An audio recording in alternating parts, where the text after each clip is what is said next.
mempertahankan keutuhan dan kedaulatan NKRI, mempertahankan, menegakkan, mengamankan, dan mempertahankan Pancasila. Terus terang Bapak, setelah saya baca tadi itu di slideshow yang ditampilkan, saya terus terang terenyuh bahwa ini bukan hanya kata-kata Bapak sekalian, tapi ini ya adalah komitmen yang harus kita wujudkan. Kita tidak hidup sendiri di dalam dunia yang saling berkaitan satu sama lain seperti saat ini, mulai dari zaman perang dingin dahulu sampai saat ini. Yang tetap berlanjut adalah perebutan pengaruh, perebutan kepentingan yang tingkat global itu berpengaruh terhadap konstelasi tingkat regional, dan otomatis dampaknya itu di tingkat domestik ini Pak, Bapak Ibu sekalian. Ini yang marak. Bahkan kalau kita mau jujur, di kepala bangsa Indonesia saat ini itu ada 3 platform yang ada. Hanya karena investasi tahun 98 dulu, pertama kita tegakkan demokrasi, akan tapi penjabaran di kepala kita masing-masing yang cenderung justru kontraproduktif dengan niatan penempatan atau penerapan demokrasi itu pada awalnya. Yang ada di kepala bangsa Indonesia saat ini seluruhnya, mulai dari tingkat paling bawah sampai tingkat paling atas, kadang-kadang kita masih menerjemahkan bahwa demokrasi adalah kebebasan. Kebebasan yang kadang kita kebebasan sebebas-bebasnya. Kita lupa kebebasan yang lainnya juga perlu kita perhatikan. Yang kedua, kita juga masih cenderung melihat fenomena yang lemah. Apabila dia salah, mereka juga atas nama keadilan mereka merasa dirinya harus menang. Ibaratnya seperti motor dengan mobil di jalan raya, motornya yang nabrak, tetap mobilnya yang kalah. Dan itu yang terjadi di bangsa kita. Dan lebih parah lagi, yang ketiga adalah di kepala bangsa Indonesia, kita cenderung menyelesaikan permasalahan secara anarkis. Karena kita melihat rejim yang berkuasa 32 tahun dengan begitu kuatnya bisa tumbang dengan anarkisme. Sehingga sampai permasalahan sepele pun mereka berpikir bahwa kalau anarkisme pasti akan selesai. Dan itu di kepala bangsa kita. Ini dampaknya kita rasakan hingga saat ini dan pasti akan berlanjut apabila kita tidak memiliki komitmen untuk menuju ke Indonesia yang lebih baik lagi. Kita harus investasi dari saat ini, kita rubah pola pikir kita sehingga mungkin 20 sampai 30 tahun yang akan datang Indonesia bisa lebih baik. Bukan hanya bagian dari sejarah. Yang sekarang Indonesia sangat miskin Pak, bukan ekonominya. Kita kekuatan ekonomi nomor 17 terbesar di dunia. Yang miskin di Indonesia yang sudah punah adalah negarawan. Dan di sini kami mengajak kepada siapapun juga hadirin yang ada di ruangan ini, jadilah negarawan. Karena inilah kuncinya agar Indonesia tetap tegak dan berdiri, tetap berdaulat. Kau perlu hingga kiamat nanti.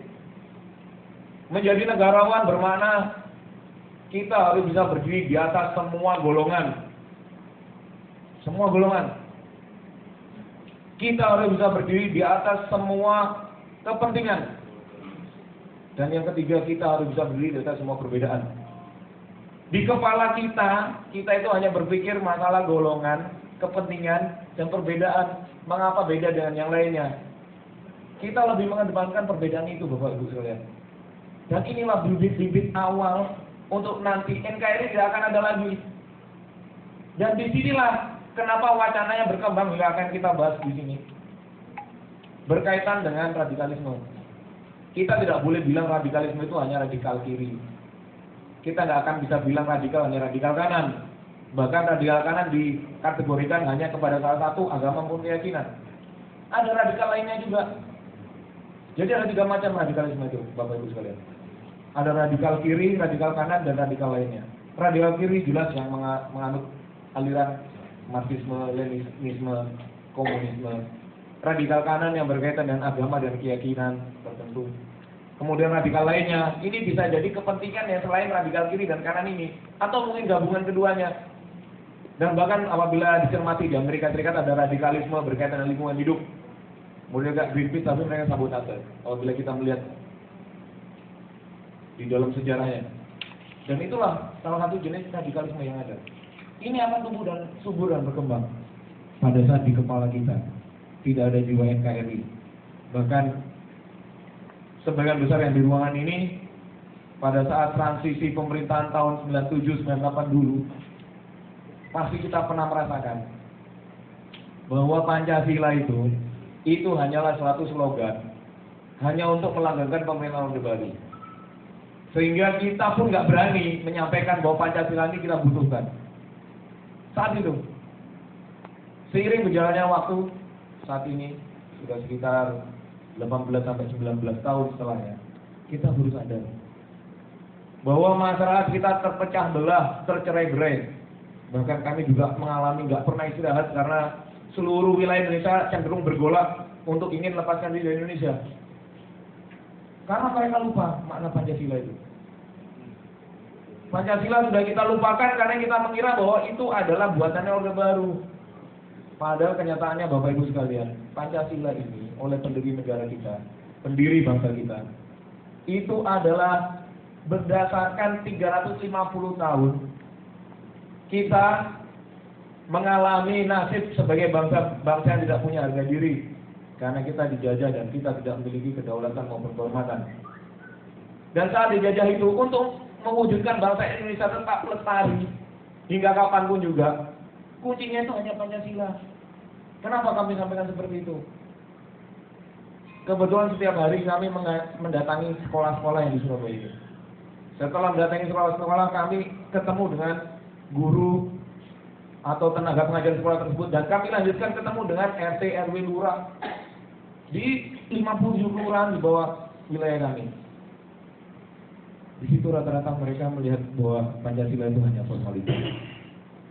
Kami terangkan, Bapak Ibu sekalian, sila-sila Pancasila inilah yang menjiwai bangsa kita. Pertama, ketuhanan yang Maha Esa. Agama itu adalah hubungan suci antara kita dan Tuhan kita dan membuat kita jadi lebih baik. Tapi karena kita tidak berjiwa negarawan, yang kita lihat ada perbedaan. Saya nggak sebutkan nama tokoh ini yang cenderung radikal. Saat Natal dan Tahun Baru kemarin cenderung menyampaikan bahwa yang lain salah dan harus kita benarkan. Kok perlu dengan cara represif? Kami sampaikan, saya akan dukung. Dengan catatan Bapak bisa menjawab 2 pertanyaan saya. Pertanyaan saya yang pertama, Bapak memang lebih dekat dengan Tuhan Yang Maha Kuasa, ibadah lebih bagus, kita memiliki keyakinan yang sama. Tapi setelah meninggal nanti Pak, Bapak ataukah saya yang masuk surga dulu? Tidak ada terjawab beliau. Yang kedua saya tanyakan, Bapak karena pertanyaan pertama Bapak nggak bisa jawab, saya tanya yang kedua. Bapak lebih 20 tahun usianya di atas saya. Apabila kita meninggal dengan normal, tidak bunuh diri atau dibunuh, siapa yang meninggal duluan? Bapak atau saya? Beliau nggak bisa jawab. Karena ini yang terjadi di kepala bahasa Indonesia, Bapak Ibu sekalian. Bahwa kita cenderung mengambil alih tugas dan tanggung jawab Tuhan, menentukan siapa yang benar, siapa yang salah, siapa yang harus dibunuh, dihilangkan dari muka bumi ini, karena mereka tidak sama dengan kita. Seperti halnya apabila ada pertanyaan, ada 2 orang A dan B sama-sama pencuri, sama-sama mencuri uang 100 miliar. Si A mencuri 100 miliar, 1 miliar dia ambil, 99 miliar dibagikan kaum duafa. Si B 100 miliar, 50 miliar diambil, 50 miliar dibagikan ke kaum duafa. Apabila ditanya orang Indonesia, siapakah yang lebih baik dari A dan B? Meskipun sama-sama mencuri, dan gampang kita akan ngomong A. Padahal kita nggak tahu, kalau A ini baru sudah nyuri 30 tahun, si B ini baru sekali. Masih banyak nggak kita ketahui. Dan itulah kita cenderung mengedepankan perbedaan nggak sama dengan kita. Dengan mudahnya kita menjudge segala sesuatu. Dan disinilah nanti IJI punya beban tanggung jawab, Bapak Ibu sekalian, untuk mencerdaskan secara lahir dan batin bangsa ini. Yang kedua, kemanusiaan yang adil dan beradab. Kita sering menjabarkan adil, tapi kita tidak beradab. Kita tidak akan pernah merasakan bahwa menjadi manusia yang beradab itu sangat penting maknanya bagi kehidupan ini, sebelum Anda diselamatkan nyawa Anda oleh musuh Anda. Dan ini pernah saya alami.